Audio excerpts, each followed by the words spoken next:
Hello friends, good morning. तो आज हम लोग देखेंगे अकबर के बाद उनके पुत्र जहांगीर से रिलेटेड इंपॉर्टेंट क्वेश्चन। तो देखिए, जहांगीर जो है उनका जन्म 30 अगस्त 1569 को हुआ था और इसका विवाह जो है जयपुर के राजा भगवान दास की पुत्री और राजा मान सिंह की बहन मानबाई के साथ 1585 में हुआ था। ओके फ्रेंड्स, तो चलिए इनके बारे में देखते हैं इम्पॉर्टेंट। तो इनका जब राज्याभिषेक हुआ था तो आगरा के किले में 1605 ईस्वी में जहांगीर का राज्याभिषेक हुआ और उसने नूरुद्दीन मोहम्मद जहांगीर बादशाह गाजी उपाधि धारण की थी। ओके फ्रेंड्स, तो चलिए ये इंपॉर्टेंट था। तो चलिए क्वेश्चंस के माध्यम से देखते हैं। क्वेश्चन नंबर 1 है, 2 अस्पा एवं सी अस्पा प्रथा किसने शुरू की? तो यहाँ पे हो जाएगा जहांगीर के द्वारा 2 अस्पा और सी अस्पा जो है ये शुरू की गई थी और इसके अंतर्गत बिना जात पद बढ़ाए ही मनसबदारों को अधिक सेना रखनी पड़ती थी। ओके फ्रेंड, चलिए नेक्स्ट देखते हैं क्वेश्चन। मुगल मनसबदारी व्यवस्था के संदर्भ में निम्नलिखित कथनों पर विचार कीजिए। तो यहाँ पे देखते हैं, तो यहाँ आपका जात एवं सवार पद प्रदान किए जाते थे। फिर आपका सेकंड है, मनसबदार आनुवांशिक अधिकारी होते थे। मनसबदारों के 3 वर्ग थे। दीवान कार्यालय द्वारा इनको वेतन दिया जाता था। तो यहाँ पे आपका राइट आंसर जो होगा वो 1 हो जाएगा और 3rd हो जाएगा। मनसबदारों के 3 वर्ग थे और जात एवं सवार पद प्रदान किए जाते थे, यानी राइट आंसर जो होगा वो हो जाएगा आपका सी।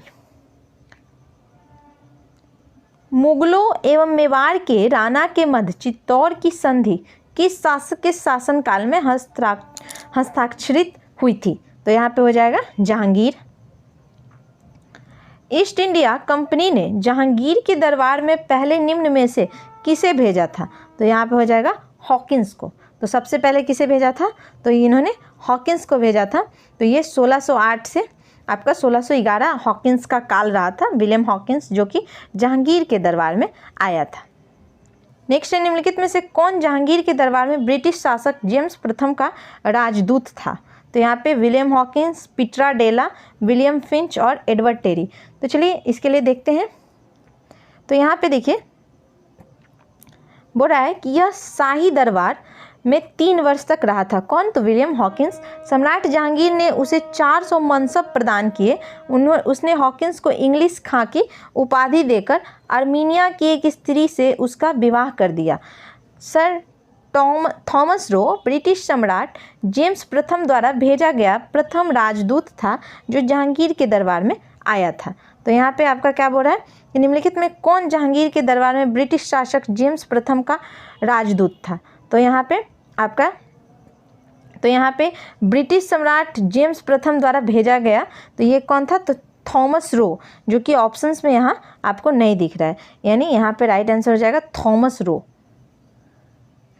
निम्नलिखित अंग्रेजों में से किसे जहांगीर ने खान की उपाधि से सम्मानित किया था? तो ये जेम्स हॉकिंस थे। नेक्स्ट है, मुगल सम्राट जहांगीर ने निम्न में से किसे इंग्लिश खां की उपाधि दी थी? तो ये विलियम हॉकिंस को दी थी। ब्रिटिश राजदूत के रूप में सर थॉमस रो भारत आया था शासनकाल में, तो ये किसके शासनकाल में? तो ये जहांगीर के शासनकाल में आया था। इंग्लैंड के जेम्स प्रथम के राजदूत सर थॉमस रो किस वर्ष भारत आए थे? तो यहाँ 1615 में। भारत में इंग्लैंड का कौन सा दूत जहांगीर के पीछे अजमेर से मांडू आया? तो यहाँ पे हो जाएगा थॉमस रो। जहांगीर ने थॉमस रो को कहाँ मिलने का अवसर दिया था? तो यहाँ हो जाएगा अजमेर। एक डच पर्यटक जिसने जहांगीर के शासनकाल का मूल्यवान विवरण दिया वो था फ्रांसिस्को पेलसर्ट।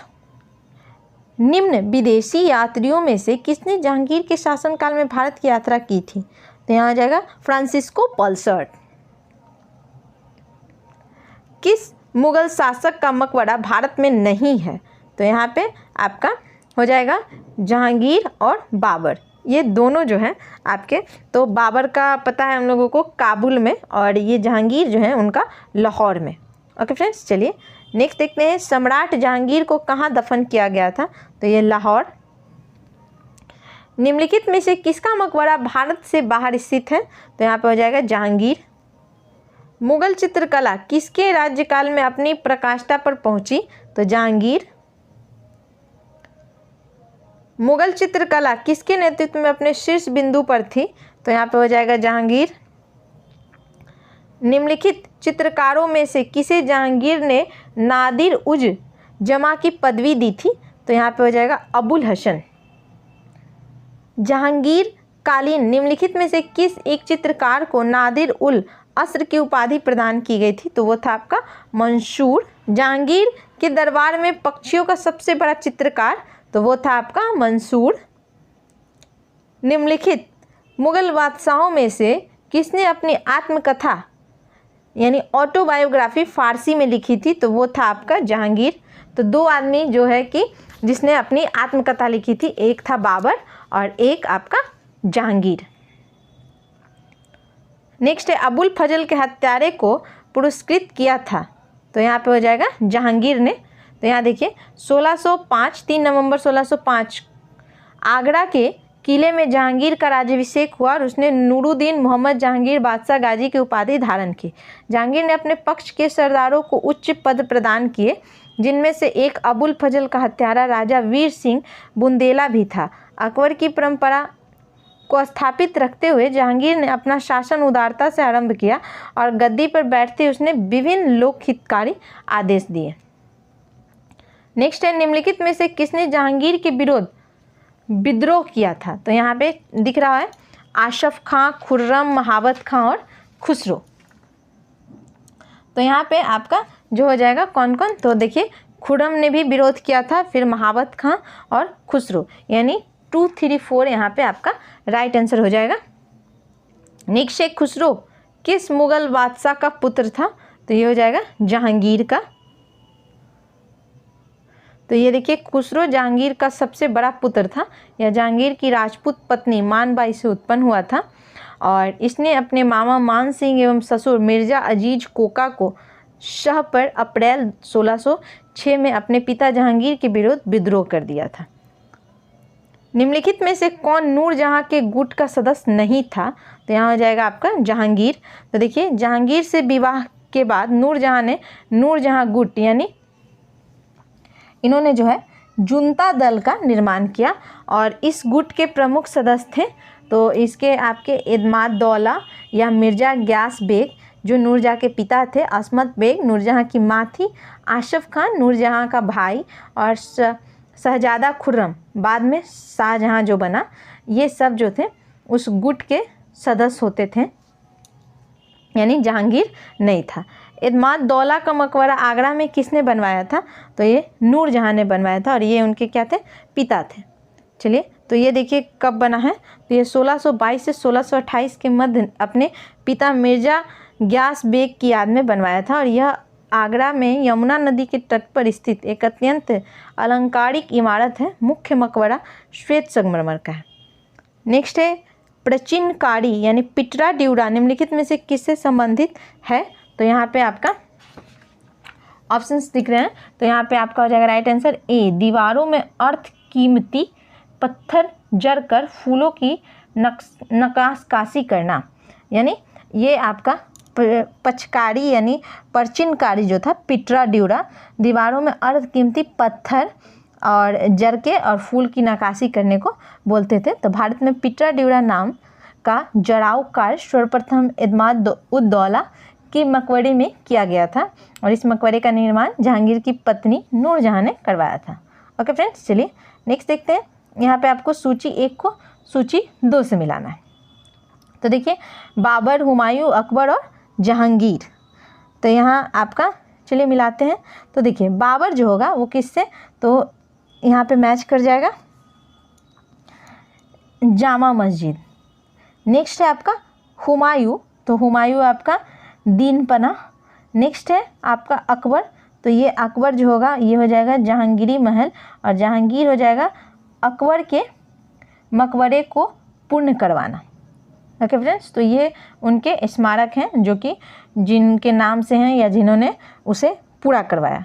ओके फ्रेंड्स, चलिए तो यहाँ पे नेक्स्ट क्वेश्चन देखते हैं। गोविंद महल जो हिंदू वास्तुकला का अप्रतिम उदाहरण है स्थित है, तो ये दतिया में स्थित है। तो गोविंद महल मध्य प्रदेश के दतिया में स्थित 7 मंजिला महल है। इसका निर्माण 1614 में राजा वीर सिंह देव द्वारा पत्थरों से करवाया गया था और ये बुंदेल काल का उत्तम वास्तुशिल्प का उदाहरण है। गोविंद महल में दीवारों पर की गई पेंटिंग एवं अन्य वास्तुशिल्प पर्यटकों को बहुत ही आकर्षित करते हैं। चलिए नेक्स्ट देखते हैं क्वेश्चन। निम्नलिखित में से कौन सा युग्म सुमेलित नहीं है? तो यहाँ पे आपको बताना है कौन सा सुमेलित नहीं है। तो यहाँ अकबर का मकबरा सिकंदरा, तो ये ठीक है आपका। जहांगीर का मकबरा शहादरा, शेख अली सलीम चिश्ती का मकबरा फतेहपुर सीकरी और शेख निजामुद्दीन औलिया का मकबरा अजमेर जो है ये आपका गलत है। तो इनका कहाँ है? तो इनका जो मकबरा है वो है आपका दिल्ली में। यहाँ अजमेर दे रहा है जो कि आपका गलत है। और यहाँ पे 1325 में निजामुद्दीन औलिया की मृत्यु हुई थी और इन्हें ग्यासपुर दिल्ली में दफनाया गया था और इनके शिष्यों में अमीर खुसरो और हसन अहमद देहलवी प्रमुख थे। अन्य 3 जो है आपका सही है। ओके फ्रेंड्स, तो ये इंपॉर्टेंट क्वेश्चंस थे जहांगीर से रिलेटेड। नेक्स्ट जो है वो हम लोग देखेंगे शाहजहां, जो कि जहांगीर का क्या था? पुत्र था, जिसे खुर्रम के नाम से जानते हैं। तो इस शहजादा खुर्रम भी बोला जाता था इन्हें। तो चलिए नेक्स्ट टॉपिक हम लोगों का होगा शाहजहां। उससे पहले आप लोग फ्रेंड्स हमारे यूट्यूब चैनल पे न्यू हैं तो सब्सक्राइब कर दीजिए, शेयर कर दीजिए और लाइक बिल्कुल करिएगा। तो मिलते हैं नेक्स्ट डे नेक्स्ट वीडियो में। तब तक के लिए थैंक यू।